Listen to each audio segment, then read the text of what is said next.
ତାପରେ ଆମର କୋରାପୁଟ ମାଟିର ଗର୍ବ ଗୌରବ ଶହୀଦ ଲକ୍ଷ୍ମଣ ନାୟକ ଆଉ ସେ ସମୟରେ 1942 ବେଳକୁ ସେ ଯୋଉ ଆନ୍ଦୋଳନ କରିଥିଲେ ସେ ଆଜି ବି ସମସ୍ତଙ୍କର ମନେ ଅଛି।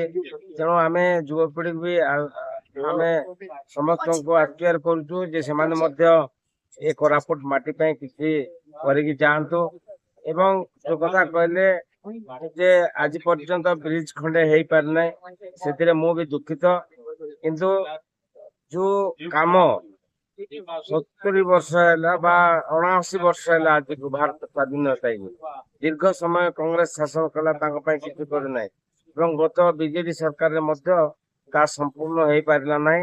କିନ୍ତୁ ଆମେ ରିଭ୍ୟୁ କରିଛୁ ଏବଂ ଇଞ୍ଜିନିୟର ମାନେ ତାଗିଦ କରିଛୁ ଯେ ନିଶ୍ଚିତ ଭାବରେ ଅଧା କାମ ହେଇଛି, ଆଉ ଅଧା କାମ ଏ ନେକ୍ସଟ ବର୍ଷ ସୁଦ୍ଧା ତାକୁ କରିବା ପାଇଁ ମଧ୍ୟ ଆମେ ଆଶ୍ୱାସ ଦେଇଛୁ ଏବଂ ଅଫିସର ମାନଙ୍କୁ ତାଗିଦ କରୁଛୁ।